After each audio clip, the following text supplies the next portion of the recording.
Szanowni zebrani, Ladies and gentlemen, it is with immense pleasure that yet again I have an opportunity to welcome you to our special evening gala when we are going to present the In VERITATE award, Tadeusz Pieronek award. The name, as many of you I think remember, goes back to his bishopric call in VERITATE. When 4 years ago, almost 4 years ago, Bishop Tadeusz passed away, we as his collaborators, we've been working together for years, we've decided to continue his great work, a series of our conferences, but we have also decided to commemorate his activities, building links, relations between Christianity and Europe, between the world of values symbolized by Christianity and the world of values and challenges related to the European integration. We've decided that in this context we will try to every year select the laureate of Bishop Pieronek Award. 3 years ago, not 4 actually, 3 years ago, I correct myself, the award was presented for the first time. Tonight we are meeting for the 4th time to present the award over the 4 editions. 3 years, in other words. We've been here in this building 3 times, only once during the pandemic. The gala evening with the presentation of the award was held in the Krzysztofory Palace, where we were earlier today. Before I give the floor to President Kośmider, who represents the mayor of Kraków, Jacek Majchrowski, the mayor of the city of Kraków and the patron of tonight's event, unfortunately was not able to be with us physically. He cannot be present in 2 different locations at the same time to add some maybe lighter touch to tonight's evening. Well, officially tonight's laureates have not been declared yet, but we all know who the laureates are. We are all aware of the fact that the few days we are spending together have a very special dimension, Ukrainian one. The gallery where we are, yes, it's quite an impressive arts gallery. I think we all feel some awe entering those buildings. We are here right in between Matejko's painting and Hermoński's painting. Actually, Siemiradzki's painting is right here behind me, and Hermoński's on the other side in the other room. Here, right next to me, Batory and Świętopełk at the Golden Gate in Kiev. That's the title of another painting right here. No, it's actually not Batory, it's Chrobry. Again, I'm correcting myself, I'm sorry. The Polish king, not Batory, but Chrobry. This shows, well, sorry, I'm filled with emotions. I'm getting mixed up a bit. I apologize. But again, this painting shows that perhaps our Polish-Ukrainian relations were not always as peaceful as they are today. There have been conflicts over the centuries, of course, but I think we can be now certain that there is much that brings us together. Well, my intention was very good. I'm sorry again for mixing up Polish kings and Polish painters. Well, can I give the floor therefore to our guest on behalf of the mayor of the city of Kraków, and then the head of the chapter of the award, Jan Olbrycht, member of the European Parliament. Szanowni Państwo, mam nadzieję, że nie Ladies and gentlemen, I hope I will not mix up Jacek Odrowąż and Jacek Majchrowski, the mayor of the city of Kraków. Welcome on behalf of the authorities of the capital city, Kraków, Jacek Majchrowski. Yes, he's actually at a meeting of the Association of Polish Cities. 60 mayors of Polish cities are here in Kraków tonight, celebrating also 20 years of Mr. Majchrowski is president of, our mayor of the city of Krakow, so he had to stay simply there as the host of this city. Welcome, ladies and gentlemen, to this very special location. I knew Bishop Pieronek personally, and I think what you are doing, ladies and gentlemen, and what we are trying to do also here in Krakow is very important, I think, to celebrate the heritage of very important people in Poland. They stay with us after they pass away. They stay in our memory. Sometimes historic buildings get destroyed, people pass away, but their memory stays with us. And you contribute so much to keeping the memory of Bishop Pieronek alive. Thank you very much for being with us here. We used to have up to 178,000 Ukrainians in a city of about 800,000 people, Krakow. So many refugees some months ago. We opened our homes to Ukrainian refugees. We were just helping, as local government, Polish families to open their homes to Ukrainian refugees. Very special emotions, heartfelt support, and I think Krakow is an excellent location for such celebrations that show our open character. As the city of Krakow, we always stress that we want to be an open city. Living here is both sacrum and profanum. After our meeting here tonight in the other building, the other room in the same building, small reception for our bodies, more profanum also, it will be offered to.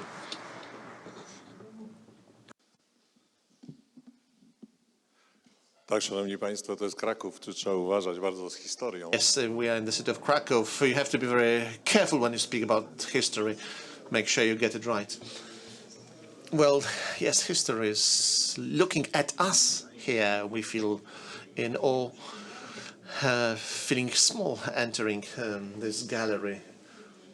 We feel how small we are when compared to this great history, great heroes presented here in those paintings. Yes, history does play a very important role here. Eminent Priest Metropolitan, Mr. Mayor, ladies and gentlemen, it is yet again that we are going to present tonight the In Veritate Award. If you allow me, ladies and gentlemen, I would like to inform you that the chapter of the In Veritate Award, I will list now alphabetically the members: Rafał Budnik, Małgorzata Chudział, Kajetan Gornik, Jan Olbricht, Priest Kazimierz Sowa, Ambassador Jan Tombiński, Agnieszka Wilk-Świstoń. The chapter has decided that in the year 2022, the In Veritate Award will be presented to Dr. Hanna Machińska, Deputy Ombudsman of the Republic of Poland.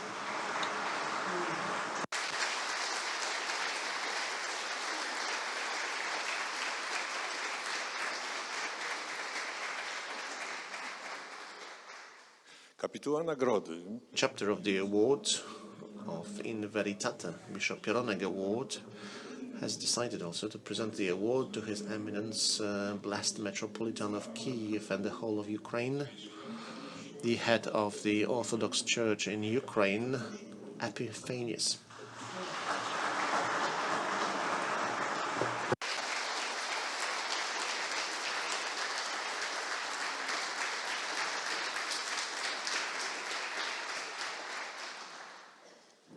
Nie, już nie będę nic opowiadał o obrazach. There is no need to say anything more about the paintings around. Let me just explain what we are going to do next tonight. First of all, we're going to listen to the laudation on Hanna Machińska as the winner of the award. Priest Professor Alfred Wierzbicki will present the laudation. Then the laureate will have an opportunity to say a few words. Then the award will be presented, and then we will move to the second part, the laudation on His Eminence Metropolitan Epiphanius will be presented by Ambassador Jan Tombiński. A few words from the laureate and the presentation of the award. Can I give the floor to Priest Professor? The floor is yours.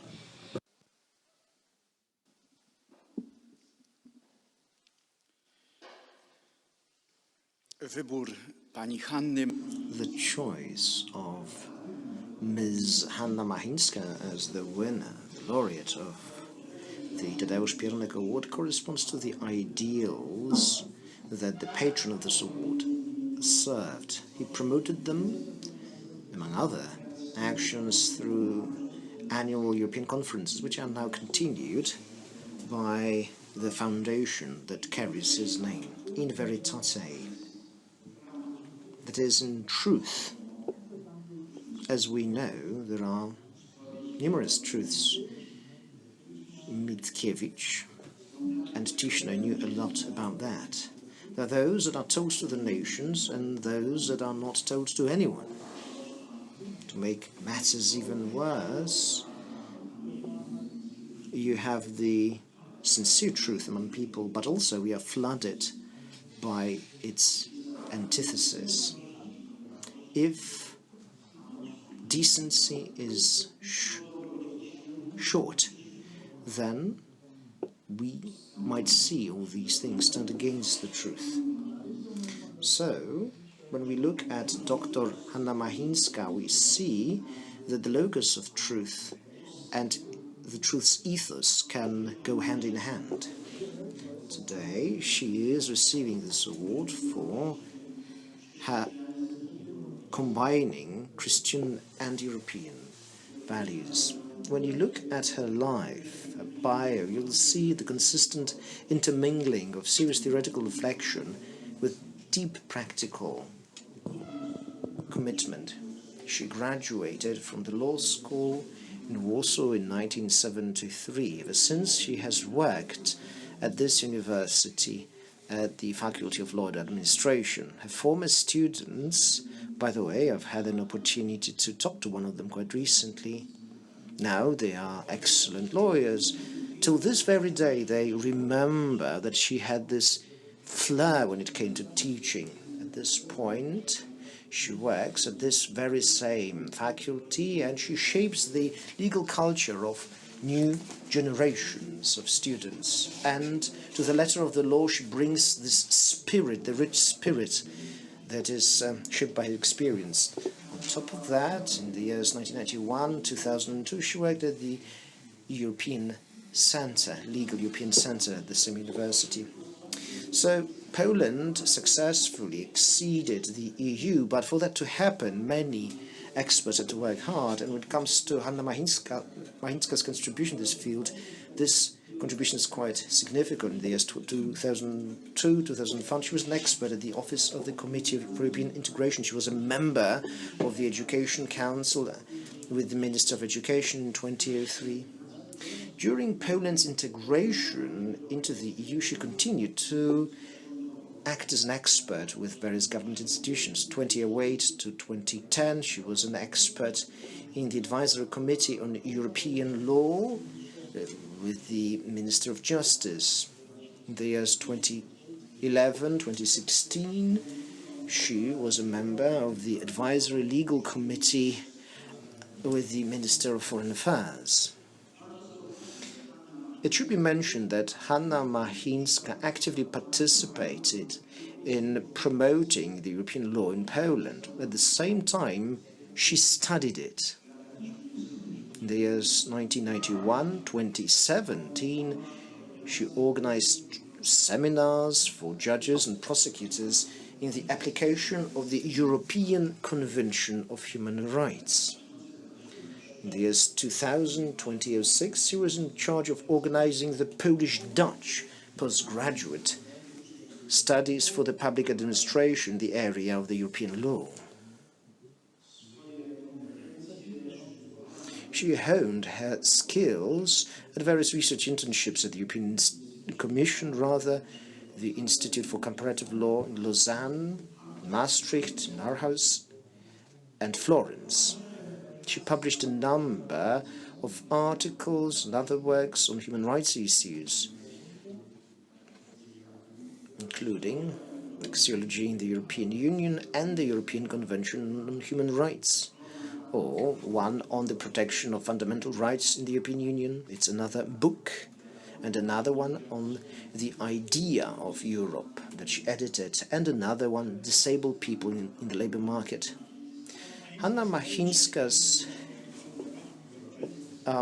passionate commitment to spreading and defending human rights standards in Europe is based on her diligent studies in this field, on her independent research and extensive contact with the intellectual milieu in many European countries. So her competencies were extensive and well established, and that is why she could serve in leadership positions. In the years 1992-2010, she was the editor-in-chief of the Council of Europe newsletter. In the years 2002-2010, she was the director of the Council of Europe Information Office, and in the years 2011-2017, she headed the Office of the Council of Europe. Since 2017, she has been the Deputy Ombudsman, having served in this position during Professor Adam Bodnar's term of office, and is currently continuing her work. She continues to be the Deputy Ombudsman in the team that is headed by Professor Marcin Wiącek, and his term started in 2021.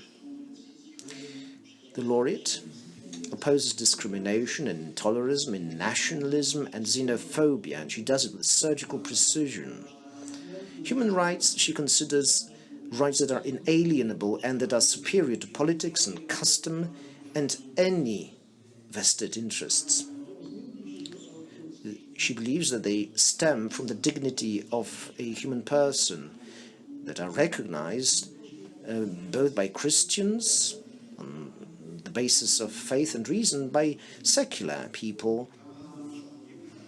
Human rights define Europe. They reflect certain values that stem from various sources and that shaped the European identity.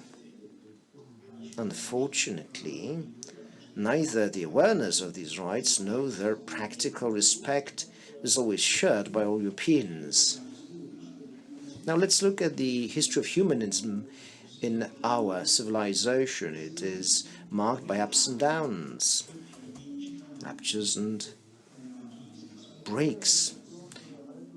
With her reflection, her stance, and with her actions, Hanna Machinska shows ways out of crises caused by the disregard and violation of human rights. Recently, she has become the face of the refugees, or the refugees' cause on Poland's borders. She is present on the Polish-Belarusian borders and the Polish-Ukrainian border. She uses the media to call for humane treatment of all refugees. She opposes the process of dividing migrants and refugees into those that are better and worse, those that are further to us and far away from us, those that are safe and considered dangerous. She keeps reminding us that every person in a situation of danger has this right to seek a safer life abroad, and also that there are certain international conventions that Poland has signed up to, and they oblige us and the authorities to implement the procedure of and to respect this procedure whereby somebody has applied for an asylum. And basically, her sensitivity and firmness are the hallmarks of what she does and how she does, especially when she carries out her mission as the ombudsman. She reacts to every sign of desensitization. She does not stay silent when people are seeking freedom in the swamps of Podlasia. She's not silent when women are giving birth, when they are fleeing winter chill in the forest. She's not silent when border Arabs and soldiers turn refugees back from the border before they can present the asylum claim. And she shows that pushing back, the so-called pushback, is actually legal and lawless. Since the very first day of Russian aggression against Ukraine, she has been using her office to help millions of war refugees. And she's not only an observer, she gives advice, but also she intervenes when certain situations are especially difficult. She always tries to be practical when she responds to people's needs. She understands that human rights are not just a beautiful concept. They have more than just a theoretical meaning. When it comes to theory and practice in the field of human rights, the way Hannah sees them, they should go hand in hand. They should be inseparable. It is no coincidence that she deals with the most vulnerable people, those who are considered illegal migrants, those that are excluded, those that are instrumentalized, the disabled, quite often those that are sick with loneliness. Human rights are everybody's rights. They belong to every human being, every woman, every man, every child. However, those who champion those rights should pay special attention to those that are the most vulnerable among us, because basically how we treat them is a litmus test. They show how serious we are about our treatment of human rights and this culture. Also, I must say that Hanna Machińska is a sincere patriot. Her attitude helps us better to understand what modern patriotism should look like. She is one of those Polish lawyers that are shaping civic patriotism. When it comes to this Polish patriotism, it has been shaped by mostly poets and priests. And, this original type of patriotism worked well in moments of a threat to the biological and cultural existence of the nation, but already Norwid, great Polish 19th century poet, warned us that this is a narrow form of patriotism, limited to emotions and banners. He reproached us for becoming the world's first nation, and none, as he wrote, a society that we were not a society at all. It is possible to make a synthesis here, this national and civic patriotism. And it is worth noting that civic patriotism sets the criteria for national patriotism. It is consistent with Christian values and does not exclude anyone from the state community. The work of Dr. Hanna Machińska gives us all light and hope for the necessary repair and ennoblement of our republic. Szanowni Państwo, Ladies and gentlemen, the award committee has decided to award the award to Dr. Hanna Machińska for her achievements in combining Christian European values, and especially for her pragmatic approach to the needs of those who are dealing poorly, those that are illegal, that has been instrumentalized, excluded, and sick with loneliness. She responded practically to their needs, and this is the heart of lightness, where the Christian calling and European sensitivity actually meet. Madam.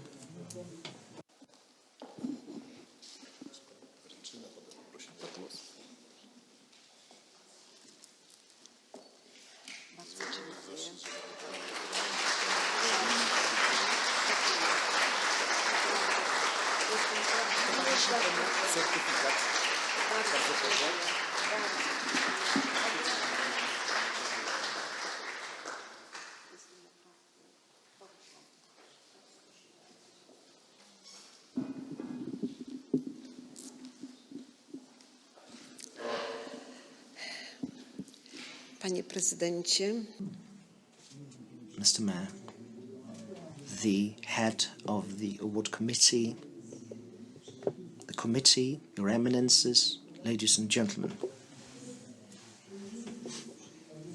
It is quite a moving moment. So I've been listening to Father Professor's address, and I believe that he forgot to add one sentence to this address. I would like to see this correction. It is not so that just one person acts. It's a joint effort, and many people are involved. Let me say that this award to me is a token, a symbol that is aimed at those wonderful activists, an award for my team in my office, the Office of the Ombudsman. I am truly grateful for this wonderful speech. I believe that everybody should hear that it's an award for them. It is something that should go to a number of people. Here in Poland at this point, we're living in a moment of breakthrough. To my generation that never experienced a war, this moment is the moment when we are actually looking at a war. February the 24th, together with my team, I found myself at the Polish-Ukrainian border. What I saw in that moment were terrifying visions of war. The faces of women, children. We couldn't stop ourselves from crying, but it wasn't about tears. We needed to act. Also, we were quite proud that rather quickly we as a society, the civic society, managed to pull ourselves together and open our hearts to our neighbors, Ukrainian neighbors. We knew that this is a need, not just a need of a moment, but it's a marathon, a march that we need to embark on together. This march will end with Ukraine joining the EU. It is so extremely important. It is such a breakthrough time that we need to keep that in mind. We need to keep in mind that prospect. Once we took our country into the EU, and this was a sea change, a Copernican moment. It is something that to my parents' generation was unimaginable. They had been through war and suddenly they find themselves in a safe world. This was unprecedented for them. Now imagine that. Now Ukraine, a bloodied country, already today needs to consider the process of integration. We are proud of ourselves. We are proud that we made this huge effort. We as a society, local authorities, central authorities, we all acted worthily to welcome refugees from Ukraine. However, this sense of pride is limited only to this particular part of our border. There is another part of our border, and it is a source of pain to us. It's a challenge to us. In history, you get those splinters that ache and that you can never remove. And this splinter that I sense, that I feel, is what is happening at the Polish-Belarusian border. We go there quite often. There, we see people's suffering and how dramatic it is. A different relationship, a different country, different actions, different law. Human dignity is trampled there. People are being sentenced to death, to losing their lives. Now, the Ombudsman fought for that when he said, there is this instrument which is a part of our language now, push back. It is a part of the Polish language now. It is a terrible, illegal instrument that pushes people out of Poland to the territory of a co-aggressor. It is indeed an inhuman action, and we cannot consent to that. Finally, let me say the following. Many people have been active, and thanks to them, many a life has been saved. We go to the forest, to the border, and we see those tragic situations. We can save how many? 1, 2, a handful of lives? Unfortunately, we expect that there will be many more such people on the Polish side of the border. Anyway, let me say that I'm happy to see you here. let me make this appeal to you. I would like people to be more engaged, and let me quote Bishop Pieronek here. What he did was he appealed, well, to welcome immigrants, not only those that are fleeing from conflicts. We need to accept everybody, including those that want a better life. It's a duty. It's about European solidarity. It's a foundation that the European Union is built on. It is an imperative for us to act. Also, I would like to say that we must not rest until the situation changes. Now, how is Poland perceived in the world? Twofold. There is this first positive, highly positive perception when it comes to what we do in the context of Ukraine, and highly negative in the context of what is happening at the Polish-Belarusian border. It is a duty that is ours, joint duty. I would like to thank the chapter, the award committee, in other words, and it's a huge honor to be presented with this award. It's going to help us, it's going to motivate us. All of us are going to deal with those issues, and we'll continue to do it forever. Father Professor, thank you. I apologize that I took some of my time, of his time. This is the time to act, for all of us to act. These are very difficult, oppressive situations. I hope that we're going to get out of them. And there is the splinter in our side. I hope that we're going to take it out, and that this particular story will have a positive ending. We are talking about a country which is in the European Union and that has a duty to obey the law and basic rights enshrined in the Treaty on the European Union. Thank you very much.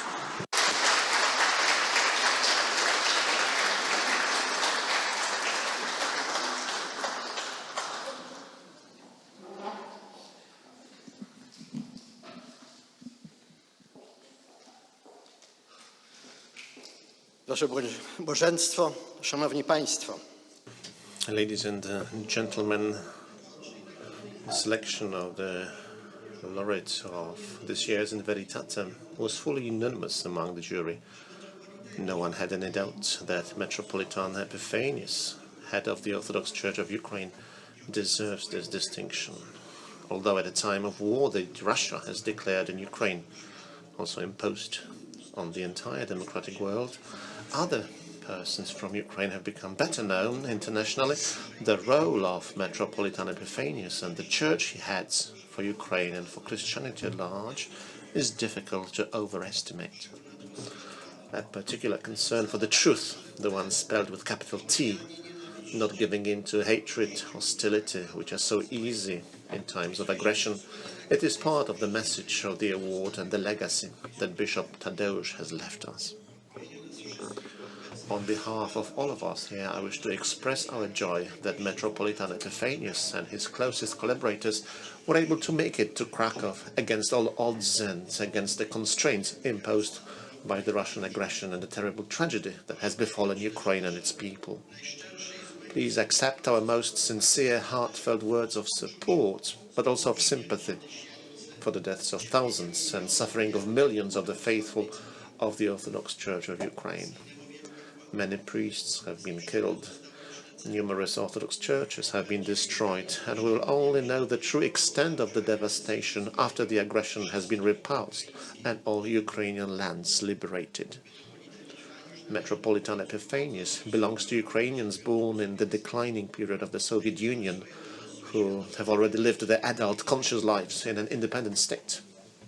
This generation knew the past very well.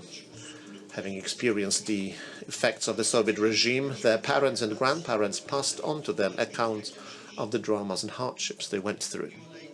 Despite secularization and the systematic struggle against religion, it was possible to instill in the heart of young Sergei, for this is the secular name of the Metropolitan, faith in God and the universal principles of faith. He grew up in the Ukrainian Bukovina in the Dniester region of Chernivtsi, considered the most religious of all regions in Ukraine. And at the same time, in a region that was and still is multicultural, multi-religious, multi-ethnic, where Ukrainian national thought had survived despite all persecution. In 1996, just 5 years after Ukrainian independence, the future metropolitan entered the Kiev Patriarchate Seminary. The significance of this choice is worth emphasizing. The Kiev Patriarchate was at that time a new creation established only in 1992 for the purpose of building a single national pomyślny church in accordance with the Orthodox principle that every independent nation has the right to its own church, living in symphony, in harmony with the state. The Russian Orthodox Church was and still is against the establishment of a separate Ukrainian Orthodox Church, as it considers Ukraine to be its canonical territory granted to it by Constantinople in 1686. At that time, when Kiev came under Moscow's rule after Polish rule, Constantinople temporarily recognized the sovereignty of the Russian Orthodox Church over the Orthodox people of Ukraine and gave it the right to appoint the Metropolitan of Kiev. Years of efforts led in early 2019 to the granting of what is called Tomos, legal act to the Kiev metropolis, recognizing the Orthodox Church of Ukraine as independent and equal to the other 14 national Orthodox churches. More precisely, Constantinople recognized that the reasons for placing Kiev, and with it the Orthodox Church of Ukraine, under the temporary sovereignty of Moscow in the 17th century had already ceased. It would still take a long time to overcome the divisions within the Ukrainian Orthodox Church. But with the restoration of autocephaly, this process entered a completely new phase. By the time Ecumenical Patriarch Bartholomew solemnly signed the Tomos, the act recognizing autocephaly, Metropolitan Epiphanius had already been appointed to succeed Metropolitan Philaret, who had headed the Kiev Patriarchate since 1992. Philaret, being in an advanced age, proposed to the Synod to designate his successor in advance. It was necessary to avoid a vacuum in the event of the Metropolitan's illness or passing away, which the Moscow Patriarchate could use to derail efforts taken for autocephaly. In its article from December 2015, considered to contain his program, Metropolitan Epiphanius clearly advocated the need to end dependence on the Russian Orthodox Church, whose activities were directed often against the national identity of Ukrainians. The clergy of the Moscow Patriarchate were accused of performing tasks contrary to their vocation, of filling also their structure with agents of the Russian secret services. From my time working in Kiev, I remember very well what support the clergy, monasteries and churches of the Moscow Patriarchate gave to pro-Russian, anti-European, not to mention anti-European activities. In seeking to make Ukrainian Orthodoxy independent of Russian influence, Metropolitan Epiphanius does not resort to nationalistic rhetoric or anti-Russian slogans. He wants to serve the people according to their beliefs and national identity. He does not seek to take over the churches and property of the Moscow Patriarchate by force, but builds his church from below, starting with the parishioners and the spiritual ministry of the priest. Over time, more and more parishes are choosing, by the decision of their parishioners, to transition from the Moscow Patriarchate to the Orthodox Church in Ukraine, and the war has greatly accelerated this process. In 2015, when the Metropolitan wrote this article, no one could have imagined what a dramatic test Ukraine would face a few years later, and with Ukraine, the consolidating autocephalous church. Metropolitan Epiphanius has involved the church in helping people since the very beginning of the Russian aggression. For the soldiers facing death every day, the support of the chaplains is of particular importance. Also for the families who mourn those who have been killed in battle or as a result of persecution by the Russians, as well as those waiting for the news from the front, from the loved ones. Ilios, a Caritas model structure for helping the poor and the needy, is a great work of the Kievan Orthodox Church. Sets an excellent example for other Orthodox churches. The basic message of Metropolitan's writings and teaching is the search for paths of freedom, for the first good given to us by freedom is the truth. It is only under conditions of freedom that a person can freely seek the truth, find respect for other person, and understand himself. Freedom is also the space in which responsibility for oneself and for others is created, for choices one makes and their consequences. But freedom is not given, certain, or permanent. It must be fought for. Freedom gained must be nurtured so that it is not lost again. Freedom is never complete, never perfect. Its basic foundation is the feeling of being a subject of social and national life, the right to self-determination, and within this framework to make individual choices. Its only limitations are the freedom of another person and the law that has been established. In this perspective, the teaching of Metropolitan Epiphanius and the ministry of his church are of fundamental importance both for Ukraine and for the whole Christian world, both Eastern and Western. Guiding people in their search and understanding of the meaning of freedom in the pursuit of truth and liberty is an important and highly responsible mission. Under conditions of war, it assumes particular importance because in moments of danger, people seek spiritual support even more than in times of peace. Faith in action is the order of the day, and it comes from the Dnieper as a big message for all of Christianity. We all wish that the Ukrainian quest for their state, national and spiritual freedom may come to fruition and set an example to others who still live under the bondage of authoritarianisms and paternalisms that suppress freedom, deprive people of their subjectivity and the dignity that comes with it. We wish for the unity of the Ukrainian Orthodox Church in accordance with the deepest desire of the faithful. May this award in VERITATE, in truth, be a support in the work and service of the Metropolitan and a sign of our solidarity with Ukraine and Ukrainians so severely afflicted today. Thank you.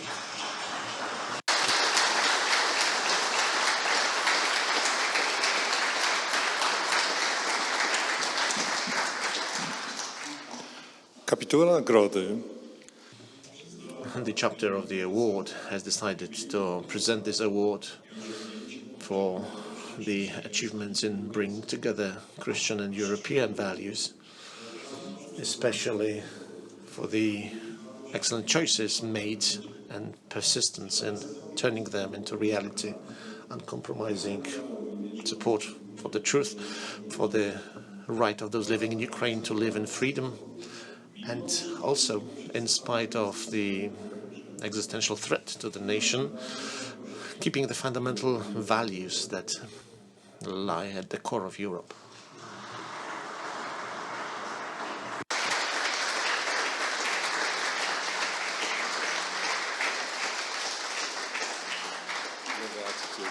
Шановні пані та панове, Ladies and gentlemen, dear brothers and sisters, I would like to thank our friends of our Alto-Catholic Church, and a special friend also, friends and friend of Ukraine, Ambassador Tombiński. Thank you for your kind words. I'm not sure I deserve the kind words I have just heard. Although I am first among the bishops of Ukraine, I would achieve nothing were it not for the work and the support I'm receiving from my brothers, priests, bishops, also the secular friends, the faithful at large, monks of our monasteries. For this reason, the honor I'm receiving here and the words of support for my faithful. I would like to pass them on to my brothers and sisters in my country, including my friends, my brothers I studied with at the Kiev seminary, who were killed fighting for the freedom of Ukraine. They will be remembered forever, as well as all of those who offered their life because of the barbarian aggression of Russia against Ukraine. I would like to share this award also with everyone who keep their spiritual unity with the Autocephalous Orthodox Church of Ukraine. We are moving closer to the day of liberation and day of victory. This is also a very special award for all the brave women and men who protect us and protect the whole civilized world against the evil of tyranny, against those who want to make all of us and the whole European continent slaves of the Russian Empire. I also address those words to all women and men of goodwill, all conducting charitable work, all those helping the poor, the needy, those who need the support of the Church. I am proud of the fact that so many people living with us, living normal lives, today have turned out to be true heroes, working miracles for our church, our country. Next generations are going to remember about them. Thinking about the role they play and their contribution has also made it possible for us to meet here, to decide to come to Krakow and discuss the current political situation. The late Bishop Pieronek has also considered working together, working for the truth to be a central part of our lives. It is in his name that the award I am honored to receive today has been named. Christian values should not be compared to gold or diamonds kept in a safe place and only now and then taken out and shown in the light of the day. They should be with us every day. Those values should lead our life every day. Our true value we share is very much about freedom, the ability to breathe fresh air, fresh bread on the table, and the kind word of our neighbor. This is what we need. A kind word of the neighbor is especially worth more than diamonds and gold in shelters when we find a safe place deep underground together with our friends, our neighbors. I would like to express also our great gratitude to Poland. Poland is a state, and all Poles who in this difficult time have shown their great love to the Ukrainian nation, those Ukrainians who are still close to losing their lives in many cases as a result of the Russian aggression, the aggression of the Russian tyrant. We, I think, are seeing here those values, the values that should be shared by the whole of Europe, the common space that we have to live in this continent. I believe that tyranny has already been defeated. Morally, we have won, we have prevailed. Where the truth is, God is. Where God is, victory is. We would like to achieve victory also on the battlefield, to liberate the regions of our country where the enemy still is present. This is a big challenge for the whole of our country, for the whole of Ukraine. With the help of God, we will overcome difficulties.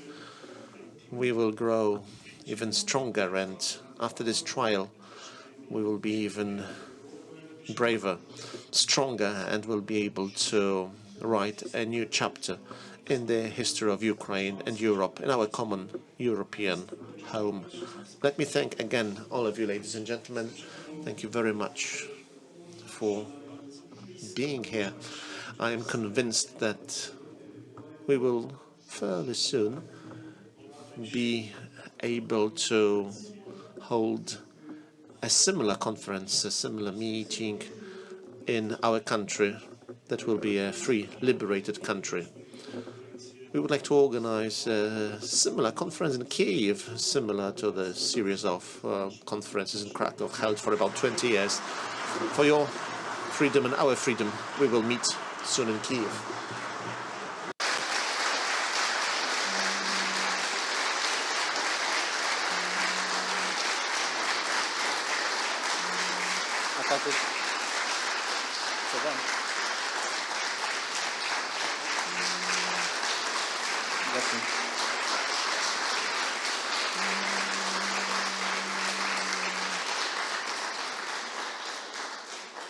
А також на подальшу молитовну згадку я хочу залишити. I would also like to make the following suggestion. I have brought a special painting, an icon, as a present for the foundation that is doing so much good work. Please continue your work, and also please continue your prayers for peace in Ukraine. Peace will be possible in Ukraine only after our victory. For this reason, we have faith in our victory. Together with our friends, our allies, we shall prevail. We shall overcome difficulties. May God protect all of us. May God give us good health so that next time we are able to meet in liberated Kyiv, in peaceful Ukraine. Kiev is our spiritual capital, a very special place, second Jerusalem for us.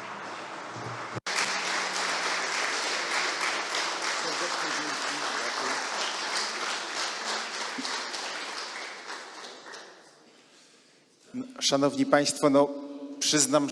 Ladies and gentlemen, well, we never expected such final words.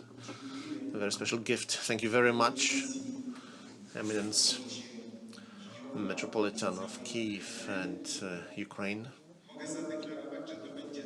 I can declare here that this icon will occupy a very special place during our next conferences. It will be shown visible. It will occupy a very special place also in our foundation's office. Thank you. I, of course, received this gift here, but let me make it clear that this gift is a very special gift to many people who are co-organizing this series of conferences. Let me also take this opportunity before we move on to the room opposite, where we shall be able to consume our evening meal. Let me invite still Senator Bieda, who will read out a special letter in a few moments, a letter addressed to us, participants of this conference, and a letter addressed to the laureates of our award that has been prepared by Tomasz Grodzki, the Speaker of the Polish Senate.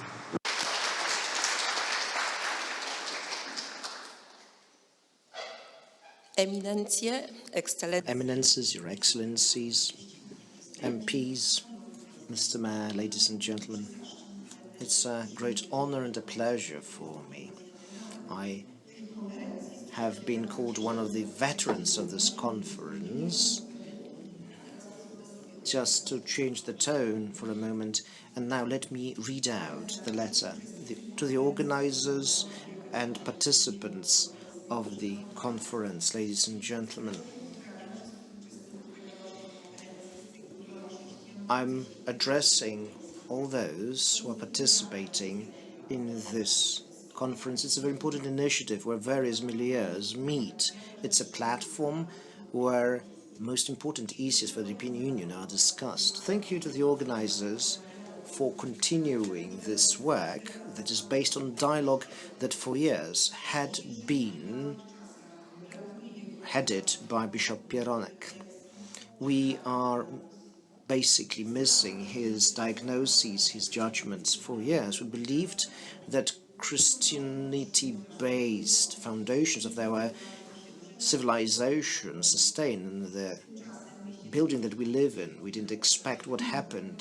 And on February the 24th, Russia started this criminal invasion on Ukraine, trampling the territory of a free country, bombing civilians, destroying the material, economic, and civilization assets. Millions of people were forced to flee. Others started fighting by any means possible. Today we can see our neighbors heroically defending their right to live, and even further and stronger are we seeking comfort in Christian values.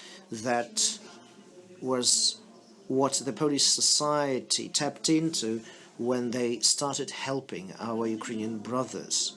So this tragic time of war right across the border asks new valid questions. I deeply believe that we will live up to them. We have experienced guides now, such people as those who have received in veritas those statues today. Let me congratulate and pay my respects to you. You show to us how you should follow Christian and European values and do so in the public life. Not only do they not go against each other, not only do they not clash, but they actually go well together.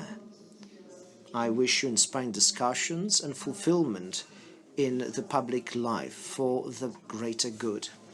Professor Tomasz Groski, the Speaker of the Polish Senate.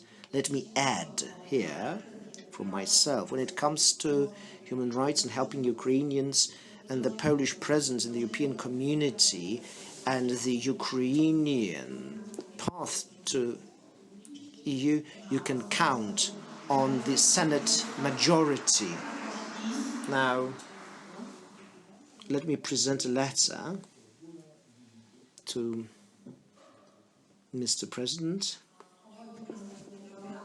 and a commemorative medal to you, ladies and gentlemen. Soon we will be celebrating the 100th opening session that actually happened under the Second Polish Republic.